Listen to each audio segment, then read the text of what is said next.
Sebab tu mengaji ilmu salaf ni senang, dia tak payah. Ilmu salaf ni very simple. Al-Quran, As-Sunnah, penjelasan ulama-ulama salaf. Sebab tu cara pendekatan ulama-ulama salaf ni lain dengan cara pendekatan ulama-ulama ataupun ilmuwan-ilmuwan yang mana mereka berfalsafah terlalu tinggi, terlalu rasional sangat, sehingga dia mengikat manusia dengan rasional dia. Dia terlupa untuk mengikat manusia dengan Al-Quran, As-Sunnah dan ulama-ulama salaf. Pilah rata mana dunia pun, bahkan terdahulu pun, ulama-ulama ni bila bercakap, apa yang ada dalam Quran dia akan bagi hak tu dulu. Dia akan bagi hak tu dulu, Quran dulu. Jadi kemudian baru dia akan bagi hadis.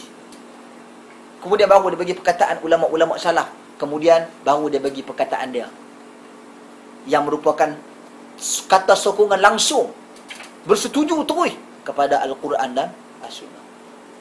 Sebab tu kita tak heran Al-Imam Syafi'i marah bila dia bercakap tentang sesuatu hadis, orang tu tanya kepada dia, apa pandangan hang? Dia baru baca hadis. Orang tu tanya, apa pandangan hang? Wahai Imam, kata Al-Imam Syafi'i, ara'aita alayya zunnara?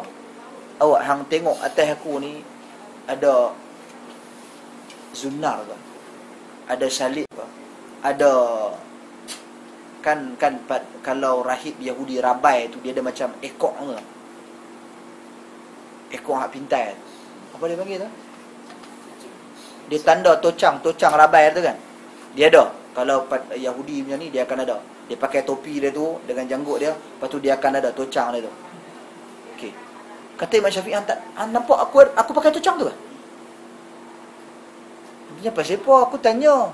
Kawan tu kata Al-Imam Syafi'i rahimahullah, qultu qawla Rasulillah, thumma sa'alta qawli, thumma sa'alta ra'yi. Aku baru saja sebut dekat hang perkataan Nabi, lepas tu hang tanya pandangan aku. Layakkah pandangan aku ni sama dengan pandangan Nabi? Maksud Al-Imam Syafi'i ni, hang ni tengok aku ni rabai ke? Padri Yahudi ke? Sebab padri Yahudi, rabai ke? Padri Kristian ke?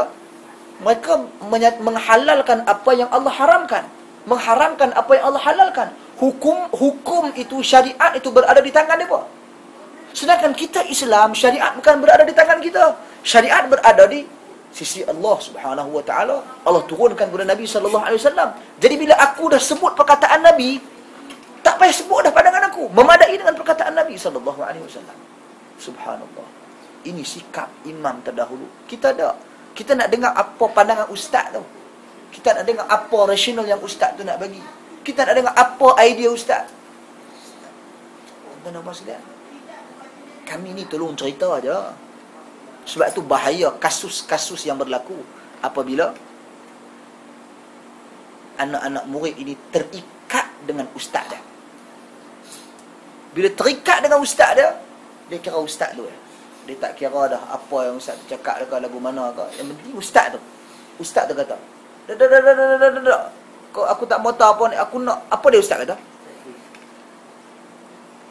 Ini masalah. Yang ni yang sangat-sangat kita takut, yang ni sangat kita bimbang. Salah ikat. Tuan-tuan dan puan sekalian, kita sewajarnya mengikat manusia kepada Al-Quran, As-Sunnah dan petunjuk salaf. Ni ikat. Hak ni yang kita kena cerita selalu, hak ni yang kita kena baca selalu, hak ni yang kita kena jadikan petunjuk dalam kehidupan kita. Bila kita biasakan diri, kehidupan kita akan menjadi lebih indah. Sebab kita akan bebas. Kita tidak berada di bawah tempurung. Tuan-tuan dan puan sekalian, wallahu a'lam.